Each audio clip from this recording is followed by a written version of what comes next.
বাংলাদেশ ফুটবলের ফিনিশিং নিয়ে থাকছে না আর দুর্বলতা। পরের ম্যাচেই বাংলাদেশের ফরওয়ার্ড লাইনের অভাব ঘুচাতে ইংল্যান্ড থেকে উড়িয়ে নিয়ে আসা হচ্ছে বাংলাদেশি বংশোদ্ভূত দুর্দান্ত এক ফরওয়ার্ডকে, যে কিনা বক্সের মাঝে একাই গড়ে দিতে পারবেন ম্যাচের পার্থক্য।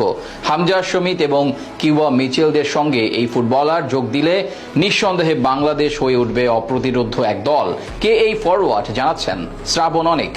অবশেষে বোধহয় হয়েছে এবার আনতে চলেছে ইংলিশদের বেড়ে ওঠা বাংলার ছেলে জায়ান হাকিমকে। যদিও জায়ান হাকিম বাংলাদেশের হয়ে খেলবেন গুঞ্জনটা ছিল বেশ পুরনো, কিন্তু বাংলাদেশ ফুটবল ফেডারেশনের জায়ানকে খেলানোর জন্য সদিচ্ছা ছিল কিনা তা নিয়ে ছিল প্রশ্ন।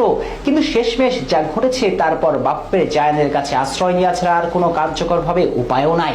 জায়ান হাকিমের ক্যারিয়ার শুরু হয়েছে ইংল্যান্ডের 4th টায়ার অর্থাৎ EFL লিগ 2 থেকে। বর্তমানে জায়ান ইংল্যান্ডের 8ম টায়ারে আছেন, তবে 8ম টায়ার হলেও তার ইজিলিটি, ফিজিক্যালিটি এবং ফিনিশিং অ্যাবিলিটি বাংলাদেশের প্রেক্ষাপটে যথেষ্ট।